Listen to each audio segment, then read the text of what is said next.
Bonjour, alors dans cette vidéo, je vais voir avec vous quelques réflexions que m'inspire la lecture rapide d'une vidéo de Jean-Marc Jancovici qui a fait une conférence à l'école AgroParisTech. C'est l'école d'ingénieurs dont je suis issu d'ailleurs.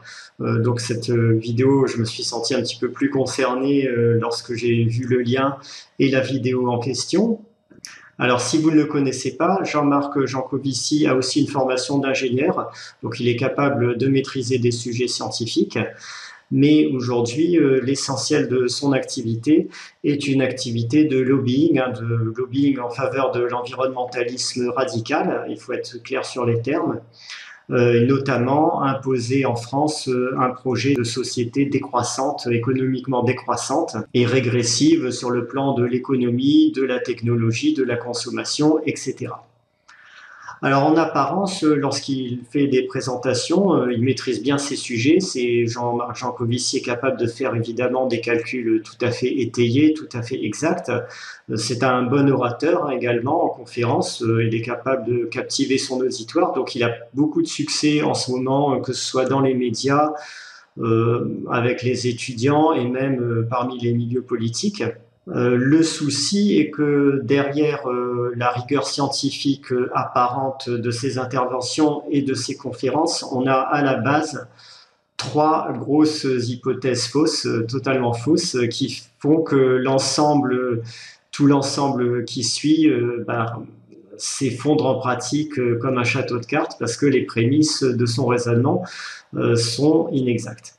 Donc les prémices qui posent problème, c'est tout simplement que premièrement, il considère que toutes les conclusions du GIEC sont la vérité absolue, que les simulations des modèles et prévisions de hausse des températures, de conséquences économiques d'un éventuel réchauffement climatique, ce que propose le GIEC, et notamment les plus alarmistes d'entre elles, sont la vérité absolue. Deuxième problème, c'est son estimation des réserves restantes en pétrole. Donc Jean-Marc Jancovici est quelqu'un qui est convaincu qu'on est au bord du peak oil, c'est-à-dire du stade où on aurait consommé plus de 50% des réserves de pétrole mondial et que donc on va vers une décroissance de la production qui va poser évidemment de gros problèmes économiques. Là aussi, ça a de grandes chances d'être faux, parce qu'on a encore tout le pétrole non conventionnel, les shale oil américains, les sables bitumineux, le gaz naturel qui peut être transformé en pétrole. On a ensuite encore le charbon derrière qui lui aussi peut être transformé en pétrole. Donc les ressources d'énergie fossile restantes sont encore, on va dire, relativement abondantes dans les prochaines décennies. Ça ne signifie pas qu'il ne faut pas chercher des énergies alternatives, bien sûr, mais pour moi, la menace d'un peak oil n'est pas quelque chose d'immédiat. On pourra avoir évidemment dans les décennies qui viennent une hausse des prix du pétrole parce que le pétrole va devenir de plus en plus difficile à extraire. Le peak oil en pétrole conventionnel est passé sans doute déjà. Donc maintenant, on utilise des ressources de pétrole non conventionnelles. Donc une hausse des prix est possible, mais pas, à mon avis, une pénurie dans les décennies qui viennent. Le troisième gros souci de son raisonnement, c'est qu'il raisonne en physicien pur et dur et que pour lui, les êtres humains ne semblent être que des sortes de pièces ou de rouages dans une belle machine qu'il a imaginée, qui doivent se conformer totalement au fonctionnement de cette machine. Donc il a des raisonnements, on va le voir, typiquement collectivistes et communistes, qui fonctionnent avec des humains idéalisés et robotisés, mais en pratique, on connaît tous l'échec de ce type de raisonnement constructiviste et collectiviste dans les expériences sociales du siècle écoulé et celles en cours par exemple au Venezuela. Donc le principal outil de lobbying de Jean-Marc Jancovici aujourd'hui s'appelle The Shift Project ici. Et il a par ailleurs rentabilisé aussi son affaire en montant une boîte de conseil qui s'appelle Carbone 4, dans laquelle il va conseiller des gouvernements, des collectivités avec nos fonds publics et aussi des entreprises privées sur les moyens de réduire ou de supprimer leurs émissions de CO2. Donc vous trouverez le lien en dessous de cette vidéo vers la conférence de Jean-Marc Jancovici. Bon, ce qu'il raconte dedans, c'est à peu près la même chose qu'à chaque conférence, hein, donc aux étudiants d'AgroParisTech, de l'école dont je suis issu, à savoir qu'on va vers la production de pétrole mondiale va baisser de toute façon, qu'on risque des restrictions énergétiques, que le réchauffement climatique à venir va être catastrophique, etc. La panoplie habituelle du collapsologue patentée, et que donc il convient de se priver un petit peu de tout, de retourner à un mode de vie très éloigné du confort du monde moderne que nous connaissons aujourd'hui, et d'adopter la religion de la décroissance pour être sauvé à l'avenir. Ceux qui contestent cette théorie sont évidemment des gens qui n'ont rien compris. Il le dit explicitement à plusieurs reprises. Si on n'est pas d'accord avec ce qu'il annonce, c'est tout simplement qu'on n'a absolument rien compris au système actuel. Alors, durant cette conférence, on a sa présentation scientifique de bon niveau, hein, comme d'habitude, mis à part les problèmes que j'ai cités précédemment. On a ensuite quelques questions d'étudiants, et au bout d'1h55, on va quand même voir la vraie nature des projets de Jean-Marc Jancovici, explicité plus clairement. Je parle là de ses vues politiques, cette fois-ci, de ses projets de société. Donc il mentionne explicitement ses opinions au sujet de Bernard Arnault, par exemple, en disant que c'est dans le monde qui vient, ça sera totalement insupportable de voir des gens avoir le mode de vie de Bernard Arnault, et qu'il conviendrait par exemple de les nationaliser, de nationaliser toute leur société pour remettre de l'ordre là-dedans. Donc vous trouverez le lien, c'est dit explicitement. Les gens qui habitent dans des pavillons de banlieue aussi, on pourra les expulser, hein, il n'y a pas de problème là-dedans, hein, c'est conforme au plan de Jean-Marc Jancovici, avec quand même une petite indemnisation qui est proposée. Et nous l'entendons également se réjouir du fait que la France est le seul pays communiste d'Europe de l'Ouest, qu'elle a un niveau de taxation particulièrement élevé, ce qui n'est selon lui absolument pas une mauvaise chose. Donc voilà, la vision politique collectiviste, planificatrice, donc de type communiste, hein, il faut être clair, de Jean-Marc Jancovici, est ici assez clairement affirmée, je pense, dans cette conférence. Et elle rejoint tout à fait ce qui est proposé dans des publications de sites entre guillemets scientifiques, environnementalistes, hein, de think tank du même type que le Shift Project de Jancovici. Ici, je vous avais déjà montré celui de Novetic, comment s'aligner sur une trajectoire de 1,5 degré.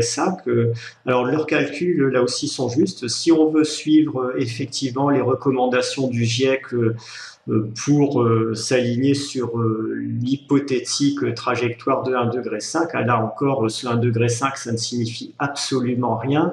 En dehors du fait que c'est une hypothèse du GIEC, le résultat de modèle du GIEC hautement contestable. Mais si on veut suivre ce que dit le GIEC, il va falloir effectivement faire tout ce qui est annoncé là, donc interdiction de vente des véhicules neufs, interdiction des voitures thermiques, généralisation du télétravail, interdiction du chauffage au fioul, vous avez droit à 30 mètres carrés par personne de logement, 1 kg de vêtements neufs par an, restrictions sur le flux vidéo consommé, etc. On vous oblige, toute parcelle de jardin doit être mise en culture, donc si vous avez un jardin, vous devez cultiver des légumes de façon obligatoire. Rationnement sur la viande, interdiction de prendre l'avion, hein. Vous avez droit quand même à 2 vols aller-retour de 18 à 30 ans pour toute votre vie, ensuite c'est terminé. Bon, etc. La parfaite planification, le parfait rationnement d'un régime totalitaire et communiste. Donc on entend ce type de proposition, hein, de M. Jancovici ou de Novetic, on se dit qu'en fait, même des gens comme Jean-Luc Mélenchon ne vont pas aussi loin dans la planification collectiviste. On a vraiment affaire à des gens extrêmement radicaux ici, sous des apparences scientifiques, calmes, posées. Ce qui se cache derrière, c'est réellement totalitaire. Après que des personnes comme ça fassent des conférences, moi ça me pose pas de problème, hein. On est en démocratie, tout le monde a le droit de s'exprimer, on est dans un monde libre. Ça me gêne un petit peu plus lorsqu'elles sont invitées par des dirigeants d'une grande école dans laquelle j'ai fait des études, où j'ai eu un enseignement de bonne qualité, hein, intéressant, avec de bons professeurs, hein, que ce soit en agronomie, en nutrition humaine par exemple, ou bien en troisième année où j'ai eu un excellent professeur d'économie, hein, pour la spécialisation économie de l'entreprise d'AgroParisTech. Donc je suis assez étonné de voir des personnes comme Jean-Marc Jancovici, de personnes donc collectivistes radicales, invitées dans des grandes écoles comme AgroParisTech aujourd'hui. Ce qui est encore plus inquiétant, c'est de voir la réaction de l'auditoire étudiant. Alors là aussi, je pense qu'on avait l'auditoire présent lors de la conférence n'est pas forcément représentatif de tous les étudiants d'AgroParisTech, bien sûr, mais c'était quand même un auditoire nombreux et fourni, hein, il faut le reconnaître. Et on voit qu'il n'y a aucune contestation qui s'élève sur ce que raconte Jean-Marc Jancovici, même lorsqu'il parle de planification, de ses projets de planification un petit peu totalement délirants. Les seules questions posées par l'auditoire portent sur comment on pourrait faire pour mettre en œuvre ce que propose Jean-Marc Jancovici. Mais aucun étudiant ici n'est là, n'a contesté ces vues. Sur le Shift Project, toujours, on trouve ici une pétition, pétition de dirigeants de grandes écoles en faveur d'un enseignement des tests du GIEC, de la restriction énergétique, etc. Donc la parfaite propagande environnementaliste qui sévit en ce moment, hein. Donc, c'est expliqué ici, initier une stratégie de transition de l'enseignement supérieur, positionnant le climat comme urgence première, allouer les moyens nécessaires. C'est à nous qu'il appartient de fournir les connaissances et clés de compréhension indispensables aux étudiants. On va bien, le projet étant évidemment de faire de la propagande en faveur des tests du GIEC, hein, ici, et donc des projets de restriction en matière de CO2 et en matière économique en conséquence. Et on trouve là-dedans, en plus des universités, les universités, on peut le comprendre, c'est traditionnellement assez à gauche, notamment tout ce qui est sciences humaines, mais là, on a pas mal d'écoles scientifiques, de dirigeants d'écoles scientifiques aussi, d'écoles d'ingénieurs, qui ont signé la pétition, à plus d'une centaine, y compris des écoles de business, des écoles de commerce, etc. Donc nous, les auteurs d'Objectif Éco, et vous aussi, je suppose, hein, si vous êtes sur ce site, vous n'avez certainement pas envie d'expérimenter les joies d'une planification décroissante et collectiviste de l'économie. Vous êtes là plutôt pour acquérir du patrimoine financier et donc la liberté de mouvement, la liberté de choix que permet ce patrimoine financier, hein, puisque c'est à ça qu'il sert. Et les visions égalitaristes et planificatrices, ça n'est certainement pas ce qui vous intéresse et ce qui nous intéresse ici. Donc quand je vois cette conférence et le niveau de contamination aujourd'hui des thèses collectivistes, environnementalistes qui se répand jusqu'à un grand nombre de grandes écoles et d'étudiants de ces grandes écoles en France, je suis assez inquiet quand même pour la suite des événements à horizon de 5, 10, 15 ans en France, en me disant que si en plus là-dessus on a une récession, une crise économique qui arrive, comme c'est assez probable, on a une probabilité importante, vraiment importante, de voir un régime collectiviste dur s'imposer en France avec un assentiment à la fois des catégories les moins riches de la population qui en voudront au système financier et économique en général, mais aussi maintenant un assentiment des élites qui sont obnubilées par ces histoires de climat, de décroissance et qui pourrait s'entendre globalement donc sur une issue collectiviste de la société. Donc nous, à notre niveau, on doit vraiment, plus que jamais, préparer sur le long terme un plan d'exil, d'abord pour notre patrimoine, hein, notre patrimoine financier, qui doit une fois de plus être mobile, ne pas avoir trop d'immobilier physique en France dans le contexte actuel, parce que pour le long terme, ça devient dangereux. Et éventuellement aussi planifier à terme la possibilité d'un exil physique si ce genre de personnes, si des gens comme Jean-Marc Jancovici devaient, ou leurs idées tout du moins, devaient aboutir, arriver au pouvoir en France et en Europe. Alors ça n'est pas une menace immédiate, hein, ça n'arrivera pas dans 2 ans, 3 ans ou même 5 ans sans doute, mais à plus long terme, c'est une menace réelle. On a le temps de s'y préparer, hein, heureusement maintenant, si on anticipe. Mais il faut y penser dès maintenant. J'en parle dans les formations que je fais sur la crise, donne déjà des solutions sur l'aspect financier, l'aspect protection du patrimoine.